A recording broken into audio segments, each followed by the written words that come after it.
Find all the root solutions, real and complex, of the following polynomial functions. Show all algebraic work.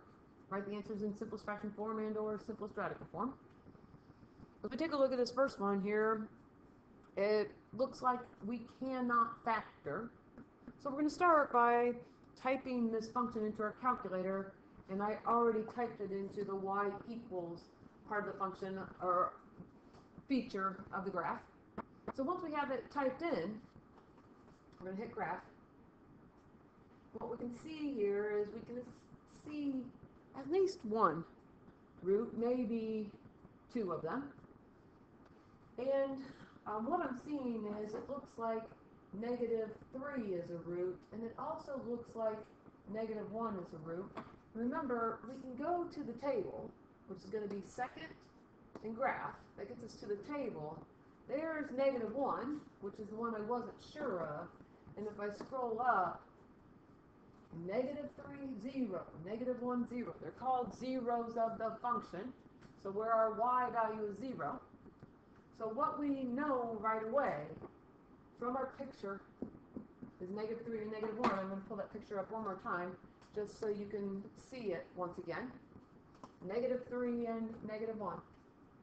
Not sure what those other two values are, but we'll start with that, and this will be good enough for us to find all 4 roots of this function. The reason that we're looking for 4 is because our exponent right there is a 4. And now that we know that, we're going to go to synthetic division. This is going to be 2 plus 7 minus 2 minus 19 minus 12. I'll go in order of the way I listed the roots, which is I listed -3 first.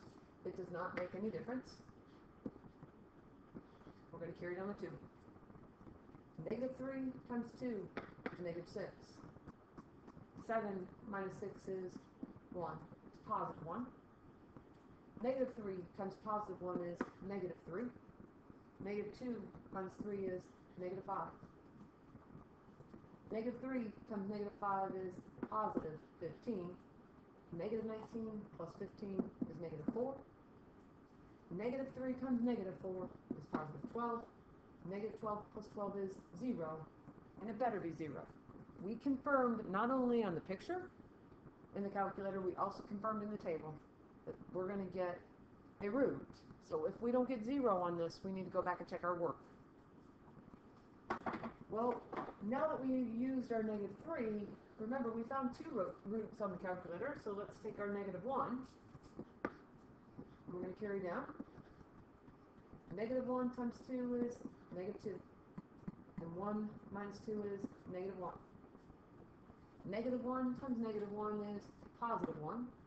-5 plus 1 is -4. -1 times -4 is +4. And -4 plus 4 is 0. Again, we confirmed the fact that -1 was a root of our solution, so we better get 0. If we didn't, we better go back and check our math. But we started off with our polynomial x to the 4th. And every time we divide, we decrease by 1. So our first division, we ended up with x cubed.